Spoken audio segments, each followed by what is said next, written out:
Welcome back to The Breakdown with me, NLW. It's a daily podcast on macro, Bitcoin, and the big picture power shifts remaking our world. What's going on, guys? It is Monday, November 27th, and today we are settling into the new post-Binance settlement world.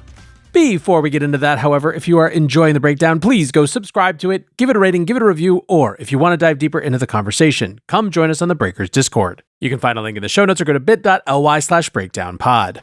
Hello, friends. Welcome back to the world after what was hopefully a lovely Thanksgiving/long weekend/regular weekend for those of you who are not here in America or celebrating Thanksgiving. As I mentioned right at the top, we are settling into this new post-CZ settlement, Binance settlement world. And so today, a lot of our conversation is just catching up on all of the fallout from that, how people are feeling about it, what they think, and where the narrative is settling. So, after pleading guilty to one charge of violating the Bank Secrecy Act on Tuesday, Binance CEO CZ was released on bond and cleared to return home to the UAE to await sentencing by a magistrate judge. The Justice Department is pushing back on that ruling, arguing that CZ has, quote, minimal ties to the US and may not return. Sentencing is currently scheduled for February 23rd, with CZ expected to face up to 18 months in prison and a fine of $50 million. The DOJ is not requesting that CZ be jailed ahead of the sentence, just that he be prohibited from leaving the US. CZ remained in the US over the weekend pending appeal of his bail conditions. Now, under the current terms, he would be required to return to the US 2 weeks ahead of sentencing.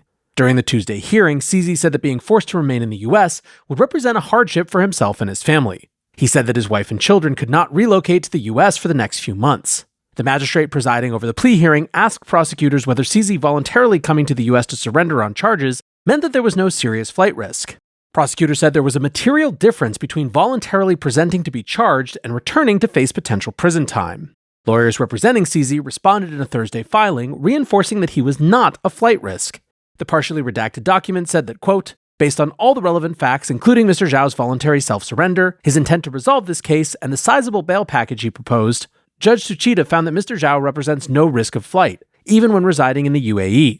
CZ has posted $15 million in a trust account and agreed to a $175 million bond backed by multiple guarantors. Now, the DOJ has argued that CZ could afford to lose this money due to his immense wealth, but CZ's lawyers said their argument ignored the significant financial commitments already made by himself and Binance in settlement of the case.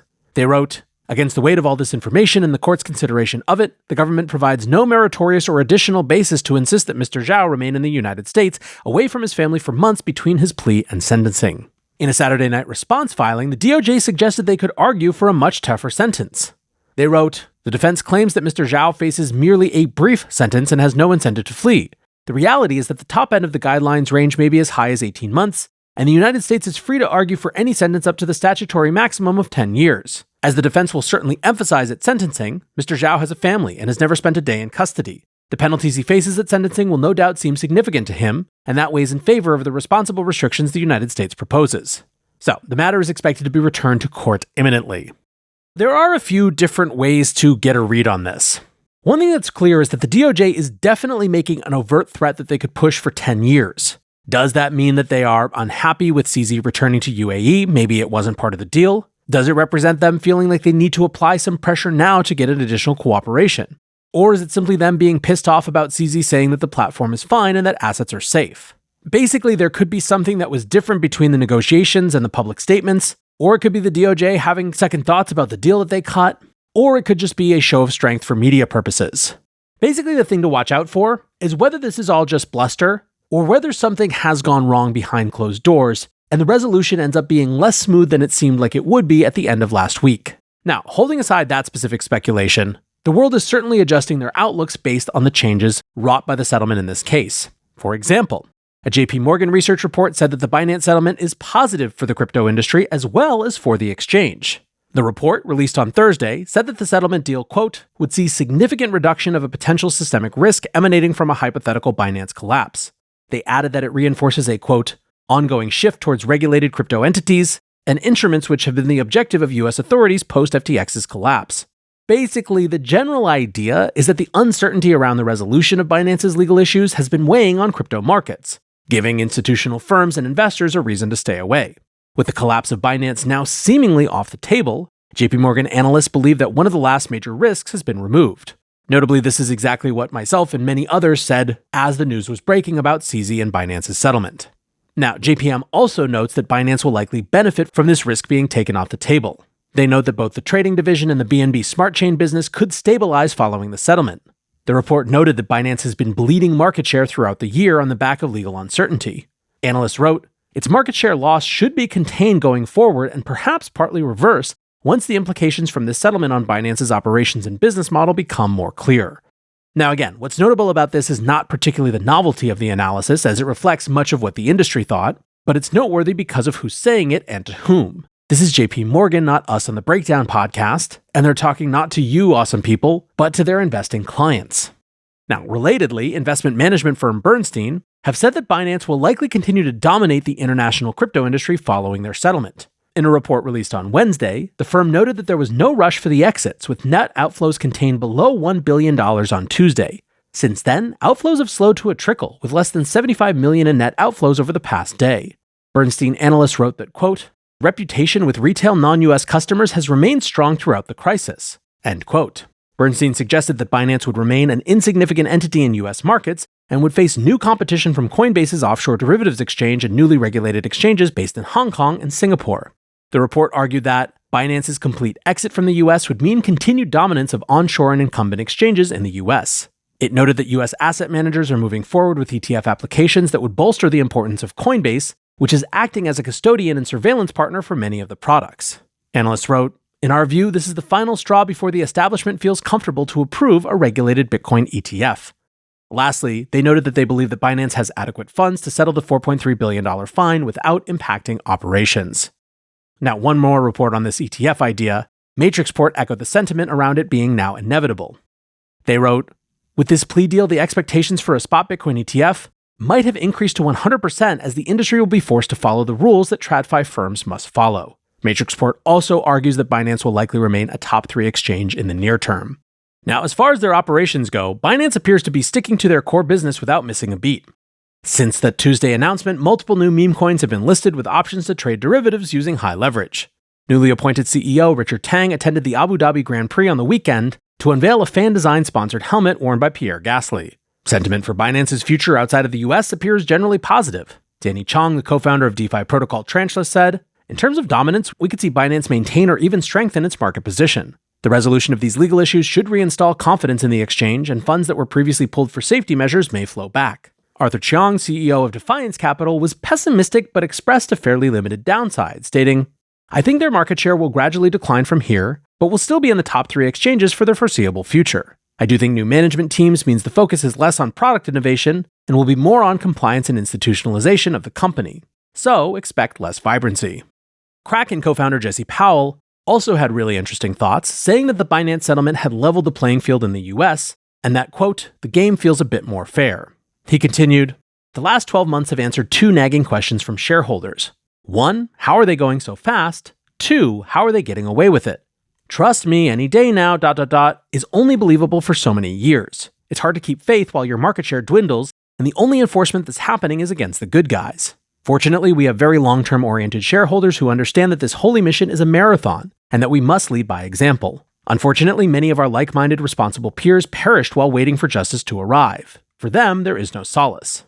New threats to the industry's reputation continue to emerge. Each dodgy operation represents an opportunity for governments to scapegoat crypto and tighten the noose. We clearly cannot count on timely protection. We have to self-police. One of the things that I am most interested to see is whether some new exchange, be it a centralized exchange or a decentralized exchange, emerges to fill in some product gap that we don't even know we're missing right now. Every previous bull run has been to some extent characterized by a new exchange emerging. In fact, not just bull runs, but bear markets as well. This time, obviously, we have the opposite, with bear markets being characterized and bookended by exchanges shutting down. A huge question coming off of FTX and Binance in the year between them is whether we'll proceed with better actors or whether someone new who's ready to play fast and loose again comes up to intervene. Today's episode is brought to you by Kraken.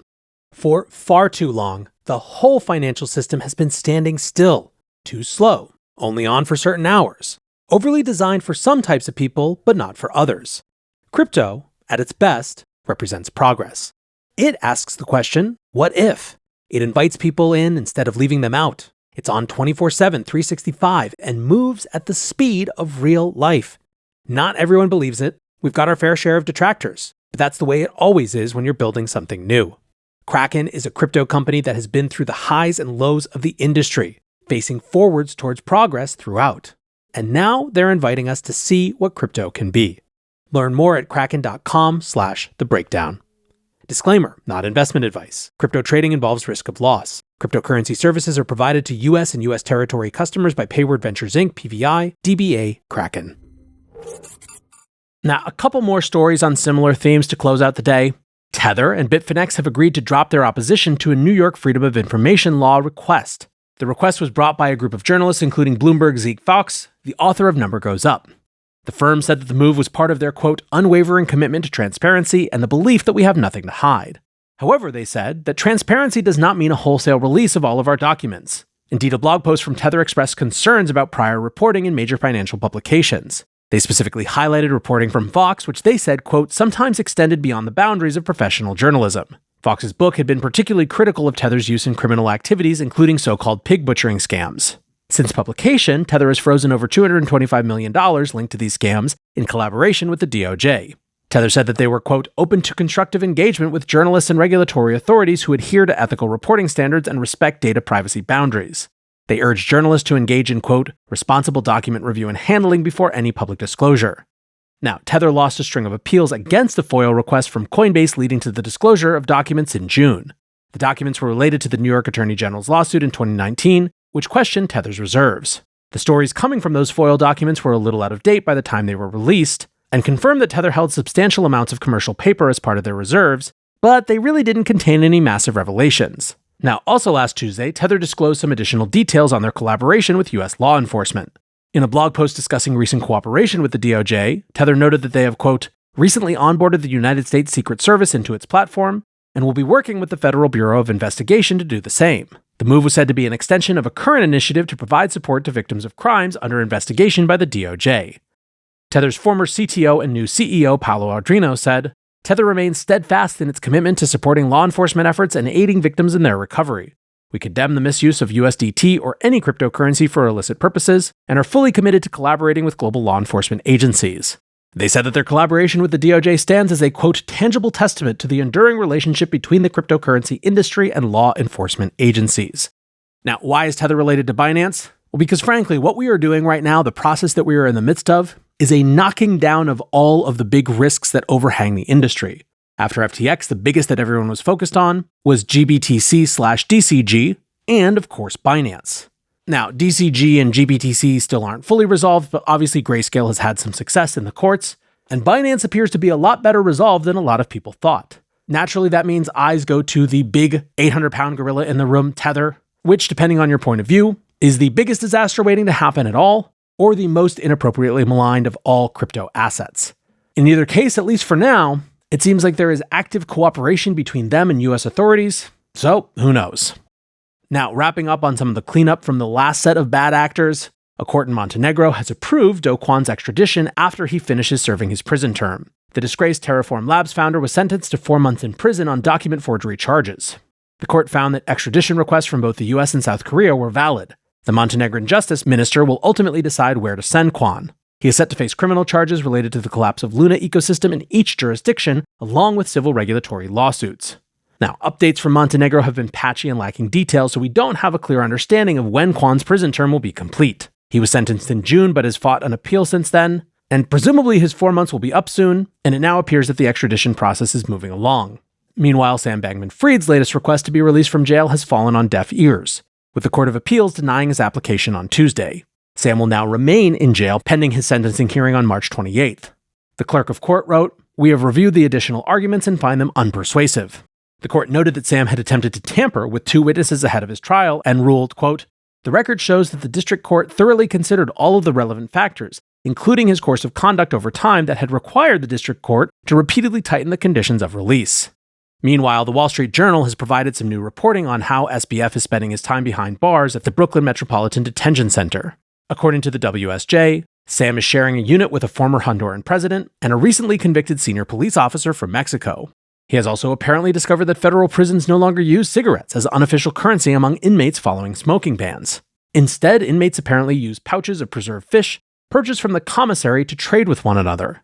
The Journal reports that Sam traded a few pouches of smoked mackerel, known colloquially as Max, to pay for his pretrial haircut. He has also reportedly been befriending guards by giving them tips on crypto markets. Sam spokesperson Mark Botnick said, "Sam's doing the best he can under the circumstances." Prison consultant Bill Baroni said, "When he is sentenced, his life will get better. He'll be out of the facility with the most violent people." Baroni is a lawyer who spent some time at the Brooklyn MDC while fighting fraud charges. He said that he paid $4 Max for his own prison haircut while he was locked up. Baroni added that SBF would likely be allowed to bring his mackerel pouches with him when he is relocated to a federal prison. Max currently cost $1.30, up 30% since 2020. Baroni noted, "The Mac currency system is far more stable than crypto." Anyways, friends, that is going to do it for today's breakdown. Until next time, be safe and take care of each other. Peace.